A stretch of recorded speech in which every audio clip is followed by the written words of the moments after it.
Audio Jungle.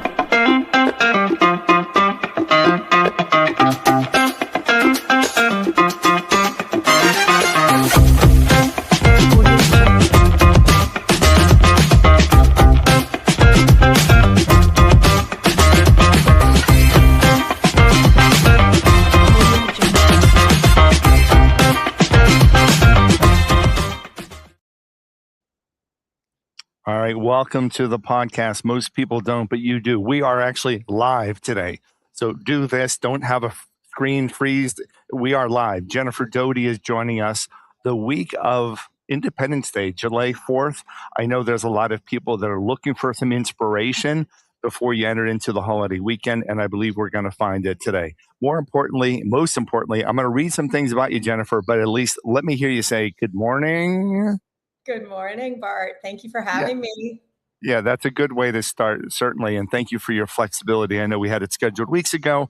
Things came up, but I love that we use the term that you were being bamboo. You are flexible, you are bending, you weren't breaking. I want to read a little bit about you, Jennifer, before we get into some questions. But from a bio perspective, a background perspective, yes, you are a speaker. Jennifer Doty is a speaker, author, and executive leadership advisor. 20 plus years leading teams in Fortune 100 organizations. When you reached the senior leadership role, and then you navigated your own career shift when success no longer felt aligned. Today, you're helping leaders and professionals get unstuck, improving how they think, decide, and act to create stronger results at work and in life. I can't wait to hear more. Jennifer, thank you again for joining us. Was that a good explanation of who you are and what you do, kind of? Absolutely. Yes. Okay. That's what I'm most passionate about. Okay.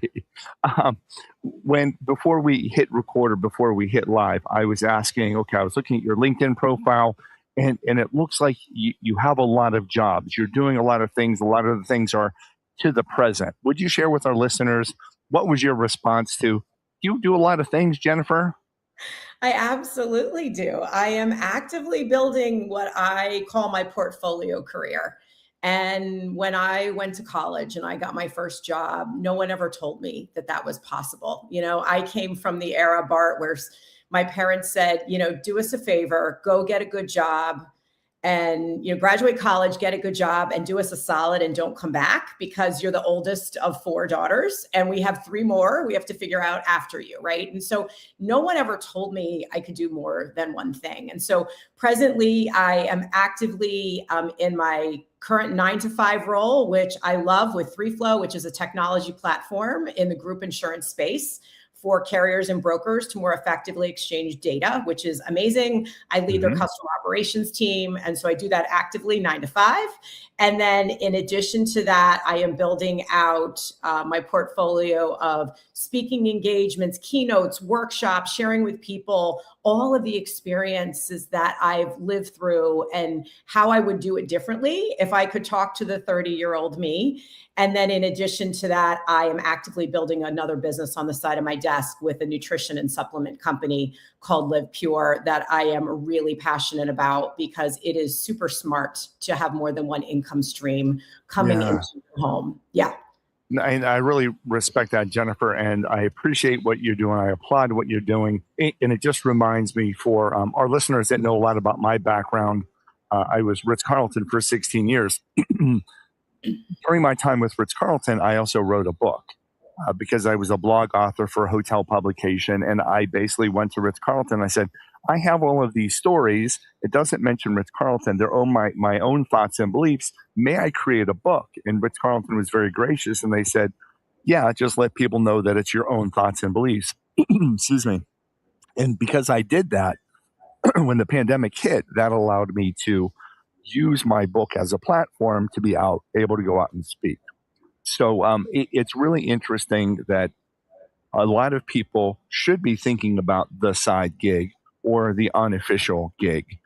In doing so with what you're doing full time with 3Flow, did you have to approach them to say, hey, look, I've been in the world for a long time. Yes, I will be your vice president of customer operations. I was your vice president of partnerships, but I would like to pursue these things on the side. how did that conversation go? Because I think there's probably a lot of people on the call right now or will be listening to this podcast that would like to do something similar, to have a Yeah. couple of parallel universes. And you're the expert. What would you share? Yeah, I would tell you when I started, it'll be 4 years next month that I've been at 3Flow, and really grateful for my journey here. I was up front when I started because I was in the process of writing my first book. And I had a very great employment lawyer, which I highly recommend if you are in any level of leadership, have somebody review your employment agreement. It is worth whatever the amount of money it is for that retainer, because if you don't ask, you don't get. And so God bless her. Shout out to Allison. She helped me make sure that that was part of the employment agreement, that like, listen, any book, any materials that Jennifer does outside of this are hers. She, basically, the rights of those are mine. And they were like, yeah, great, totally fine. I do recall there was an opportunity when I had, early on some speaking engagements. I was very upfront and I said, listen, like I've been asked to speak at this conference. I want to make it clear I'm getting paid to do so. Just want to make sure you're cool with it. And I reported to the CEO at the time. And I remember he said to me, like, can you mention 3Flow? And I'm like, yeah, because we're like an up and coming company, right? And so I'm very transparent about what I do and how I do it. Like, I don't hide it. Let's put it that way. Like, I'm not walking around talking about it to all the employees on a daily basis, but I am transparent and open. If somebody asks me a question, I'm happy to answer it. Right. And so I also learned along the way, Bart, that like the number one person you need to ask permission from is really yourself. Because I think, at least in the era I lived in, I expected that would not have been welcomed, right? Like years and years and years ago. And now there's a lot of ways to be really upfront about it. I mean, listen, I partner with people in the Fortune 100 world with Live Pure.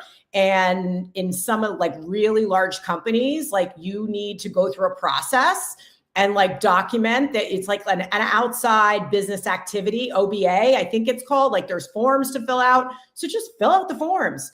Do what you need to do. Be all on the up and up about it, right? And so I also recall that like decades ago, people had extra income streams. They just didn't call it that. It was a rental property. It was investments. Like people were smart and did those things. They just didn't call it a side hustle or a side gig, right? It had a different name. And so I would say go for it and be open and honest about it. And most importantly, do the mental self-development work to know you have to give yourself permission to do it first. Yeah. And let me ask you, right, 9 to 5 in a very important job. Yeah. How are you finding enough energy to be able to pursue Live Pure, to pursue more books, to pursue more speaking? Some people, Jennifer, are freaking exhausted after 9 to 5, let alone continuing from 5 until midnight. Okay. Oh, I mean, listen, I don't do it from 5 to midnight, for sure. Definitely don't do that every day. But I would tell you 2 reasons. First of all, I consume amazing supplementation and nutrition with Live Pure. So I know I have a better energy level than most people because I'm putting the right things in my body on a daily basis. And when I don't do that, I don't have that energy and I feel like I need a nap at 4:00 in the afternoon. So like that's one thing. And secondly, I truly believe, and I just had an amazing conversation with my daughter last weekend, when you are doing something that you are passionate about, it doesn't feel like work. It is work. You have to do the thing. You need to do the income producing activities, whatever those are for whatever it is you're doing, but it doesn't feel heavy and hard and miserable, right? And so like I had a conversation with my daughter who's on the pre-med track. God love her. She's going to be a junior next year in college. And I said, when I chose my first job, I picked something that was going to make me a good income because that was what was important, but I wasn't passionate about it.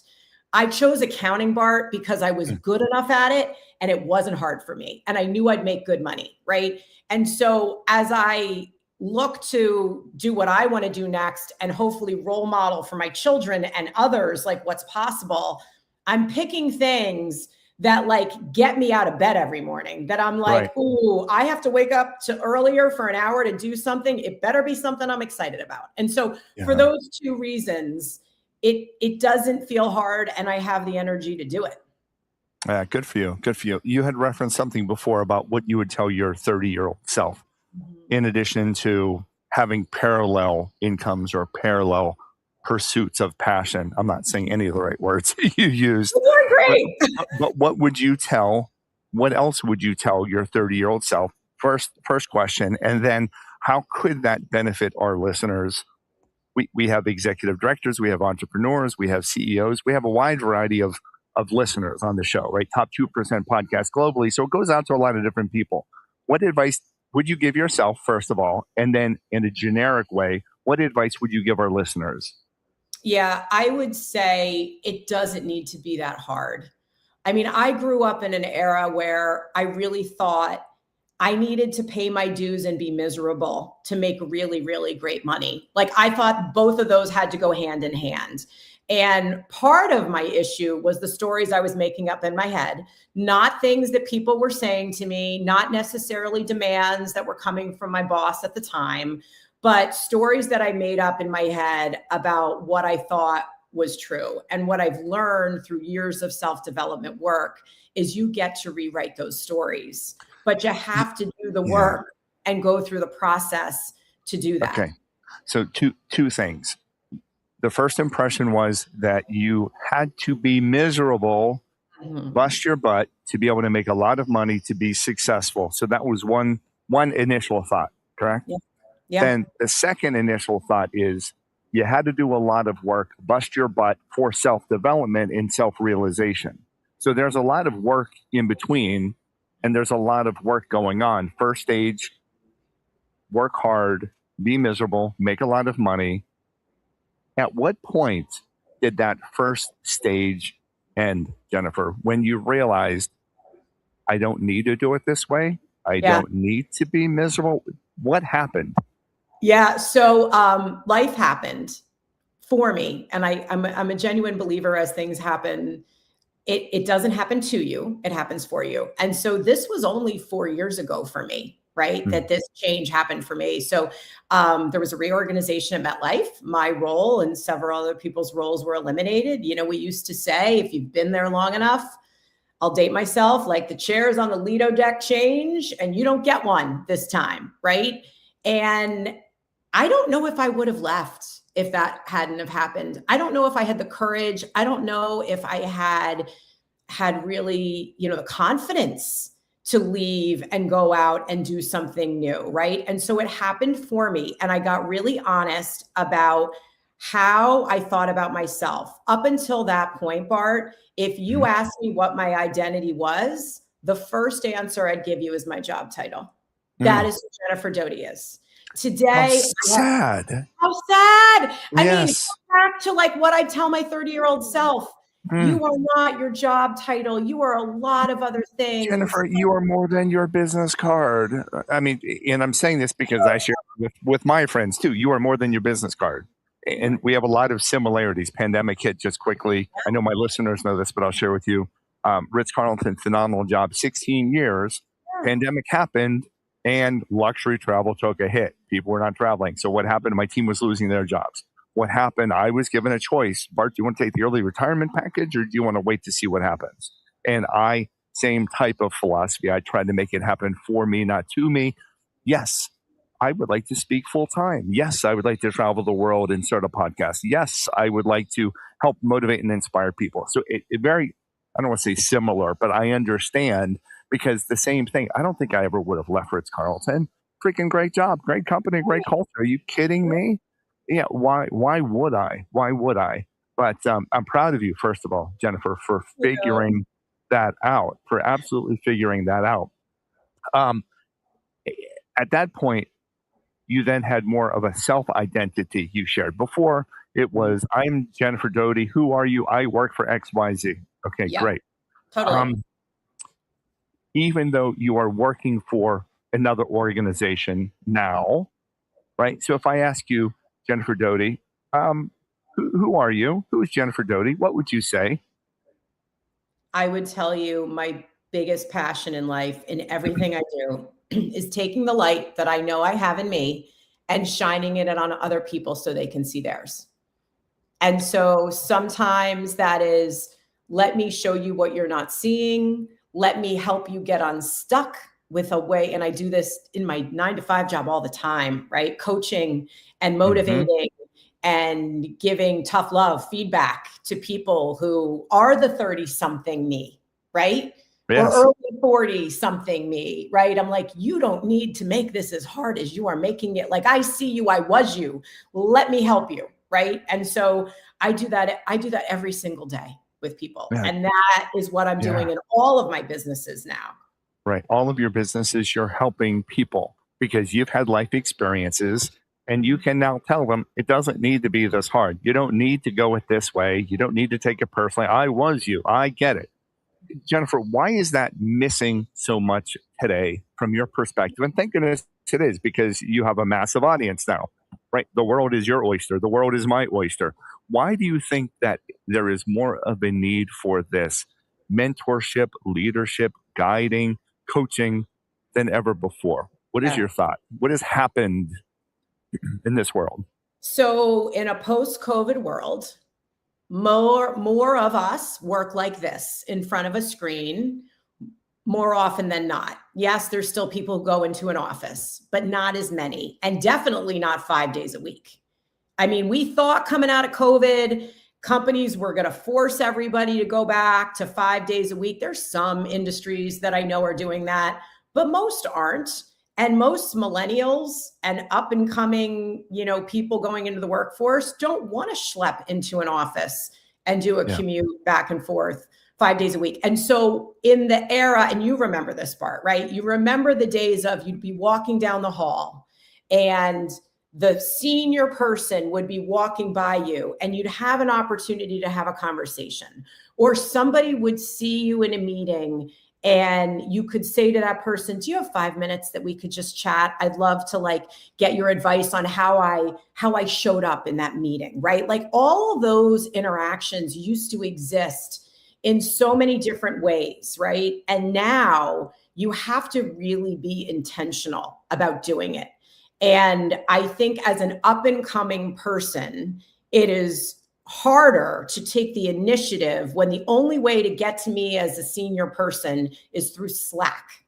You've got to initiate a message to me to say, can I have a conversation, right? And I don't think it's as easy for people. And so we also had training, by the way. Like, I got sent to manager school decades ago where I sat in a room for a week and learned how to lead and organize my calendar and Oh, delegate work, all those things. yes. They don't happen. No. You got to go find a class online. Yes, and or watch something on YouTube and have that give you credit. You're absolutely right. So a few things that you're sharing, and it really resonates. And thank you again for being um, open and vulnerable with the situation. I feel the same way. Individuals, and I share this. I heard a study done or an analogy, I guess, years ago that my grandparents, as an example, participated in front porch living.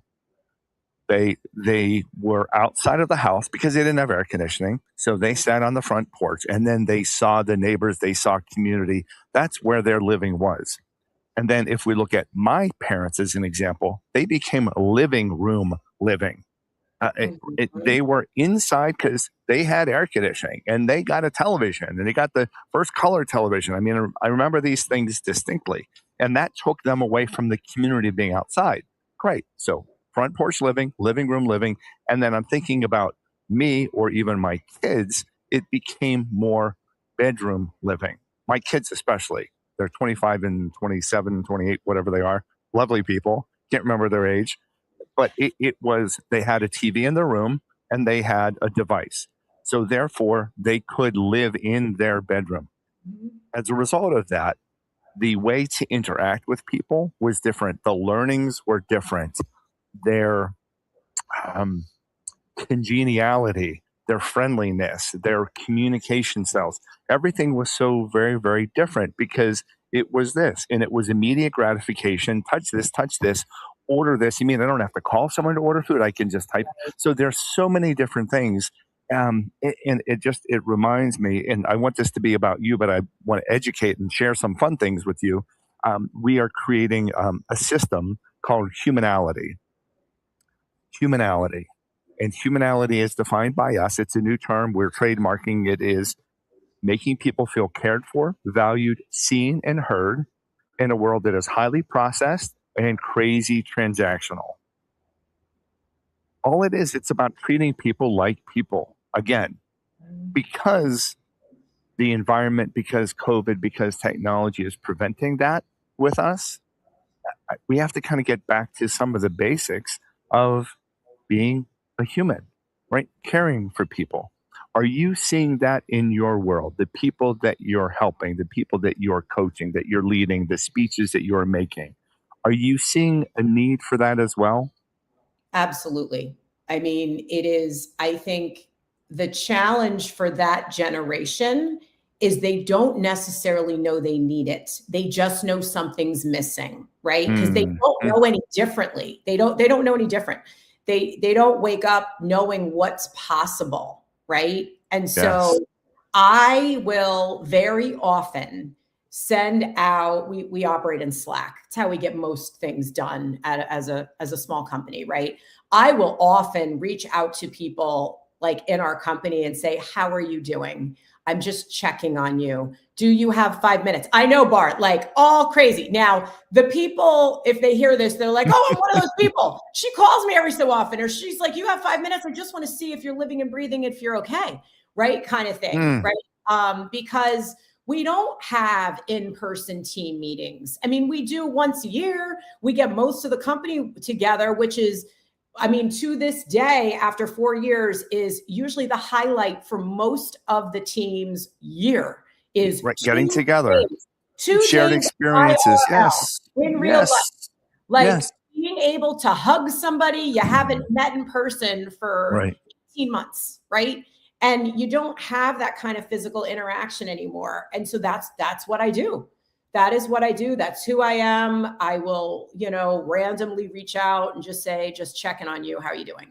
Yeah, brilliant. In such a simple thing, Jennifer, you're helping people to be seen. We get that.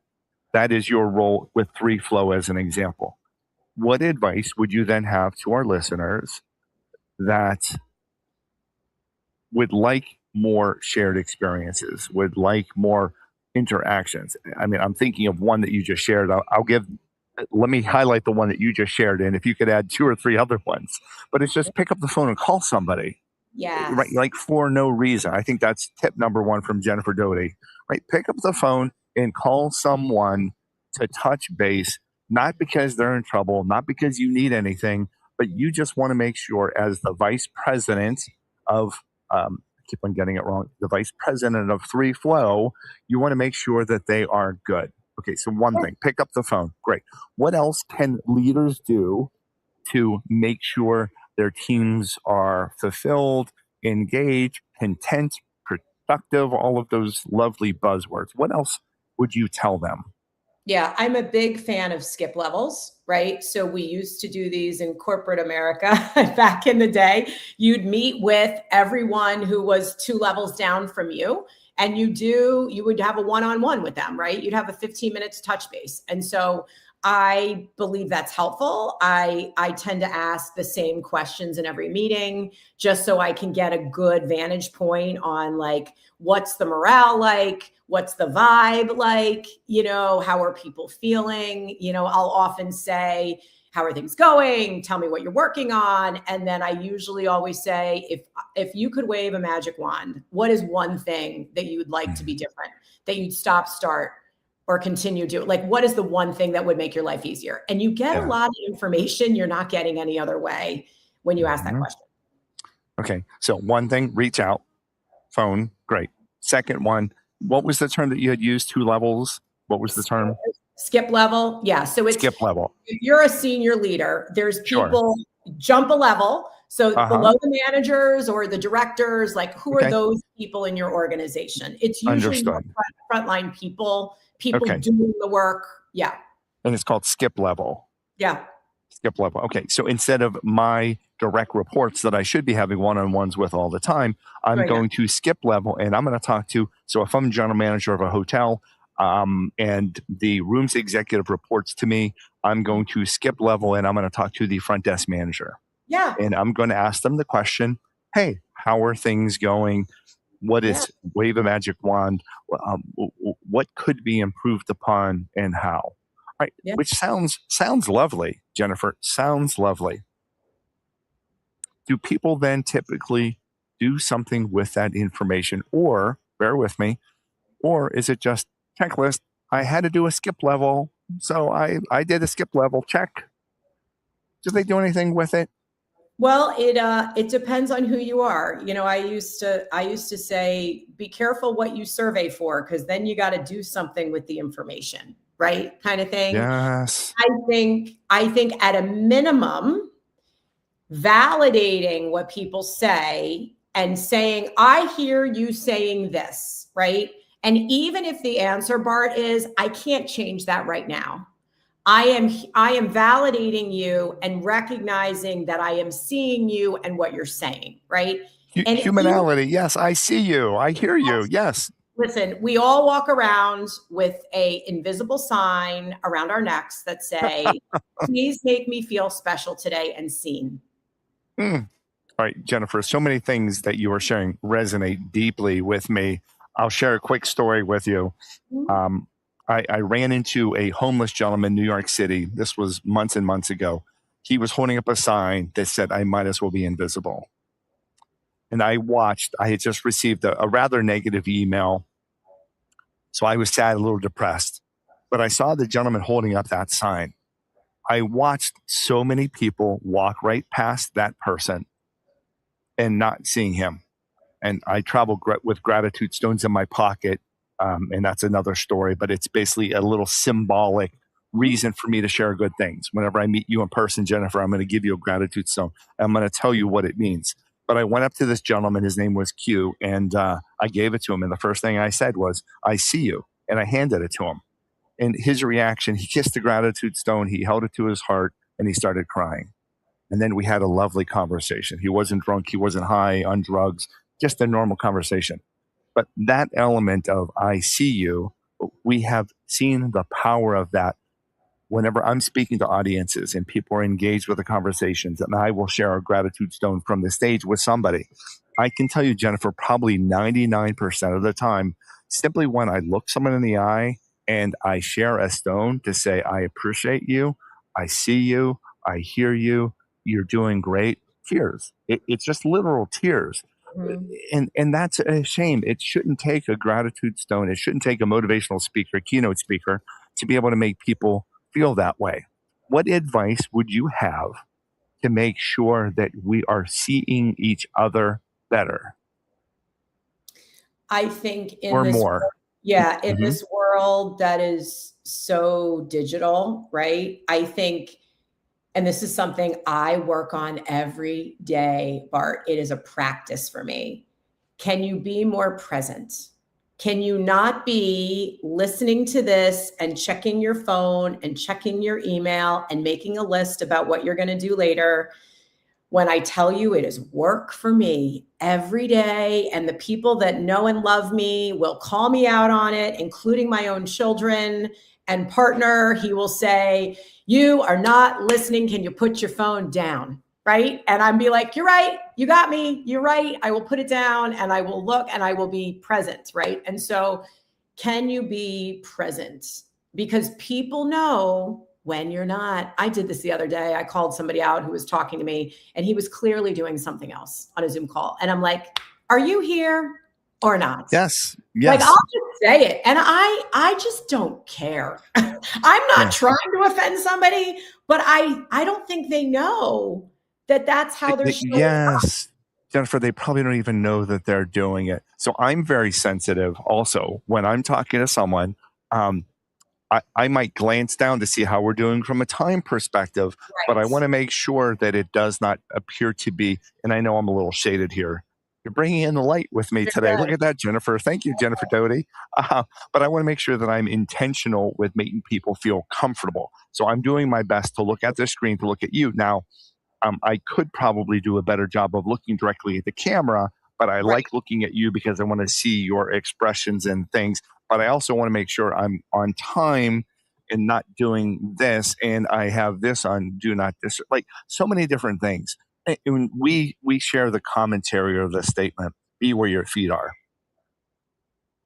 For Jennifer, sure. right now, my feet, yes, I am in a mall. Yes, I'm waiting for a doctor's appointment. Yes, there are tons of people behind me and around me, but I'm on a noise canceling headset. I have a good Wi Fi connection, and you are the most important thing right now, Jennifer. And hopefully you feel that.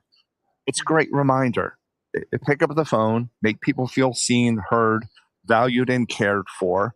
Do the skip level conversations, follow up with what you learn, Mhm. reiterate what you're hearing, Mhm. and then be present. Be where your feet are. That is the most important thing. You gave us, holy cow, a whole so many different things to think about. In the last remaining moments, I would like to hear more, Jennifer, about what our listeners can do to help support you, and how they can work with you. What does that look like? What do you need from our listeners? Because we are all about abundance. We are all about helping one another. And thank you so much for being a guest. Tell I love us. it. Thank you so much. Well, you can follow me on LinkedIn. That I would be greatly appreciative of that. And if you are looking for someone to partner with, whether it's to hear more from me, have me come speak to you and your team, you can find me on jenniferdoty.com. You can also find links to hear more about Live Pure there and what I'm doing. If you are looking for a second income stream, this is an amazing summer. We have an amazing promotion with Live Pure. I don't know if health and wellness and nutrition is up your alley or you're trying to get unstuck personally. I would love to talk to you for 15 minutes and just share with you what I'm Wow. doing. Maybe it's for you, maybe it's not. But Yeah. if there's something you're passionate about, go for it. Go for it. This is your permission. I'm granting you permission to Yes. Yes. explore. And why not? Why not? And I love what you said, Jennifer. You were referencing about you're going to call people out about it because you don't care. I want to rephrase that so our listeners understand. You're calling people out because you do care. Yeah. All right, that's the element. You're calling people out because you do care. You're advising people because you do care. You have seen a lot of things in your professional career, and now it is a chance to be able to motivate, nudge, and encourage people to think a little bit differently, to get unstuck, to lead from the inside out. I want to read just a few other things. You can have a successful career and still feel stuck. However, oops, I'm looking at the carousel. Most powerful leaders, I'm almost there. The most powerful leaders know how to evolve, expand, and build beyond one path. Build beyond one path. Last question, two last questions, Jennifer. Tell me about your books and where individuals can find them. Tell me again the titles. Yes. So I just lead, which is subtitled What Your Boss Will Never Teach You, but Experience Will. It's all about Wow. my experiences. And the second one is called Find the Right Now Role. It's about my journey from the day I've got the phone call that my role was going to be eliminated until almost 90 days into my role at Mm, 3Flow. And so it's really about all those things that you go through when you mhm. are looking for a job, when you are searching for a job, whether you're sitting with a job or not sitting with a job currently. And I firmly believe that as we are in roles, they're the role for right now. It's not the forever role, Bart. This is not 1940 where people stay in jobs for 50 years. It's just not. And it probably won't be for most people. There's probably a small percentage of the population where that will be true. And so it's really all about how do you maximize the seat you're in and learn the most you can from this role so you're ready for the next one. Fantastic. And build beyond one path. Mhm. Phenomenal. Jennifer Doty, Jennifer Doty, Doty, jenniferdoty.com. I did ask you this in the pre survey, but share your answer, please, with our listeners. Most people don't is the name of the podcast, the name of our company, the name of the book. What do you think most people don't do? Fill in the blank. Most people don't blank. Most people don't invest in themselves first. And that means emotionally, that means physically, that means financially. One of the best things I've ever done is spent my money on helping me be a better human in all the ways. Better than a car, better than a nice meal, better than a vacation home, spending money Yeah. to work on you. Yes. And Self-development, yep, coaching, yep, promoting my businesses, all those things. yes. And what you now you have permission to our listeners, you have your permission. Focus in on you. Jennifer Doty, cannot thank you enough. This is being live streamed to our YouTube channel, to LinkedIn. We'll make sure that we tag you. We'll give the appropriate information so people can learn more about you. And then we will publish it in a few weeks. Thanks Sound so much. good? Appreciate All it. right. It's What a great. pleasure, Jennifer. Thank you again. Take care. Thanks. Bye.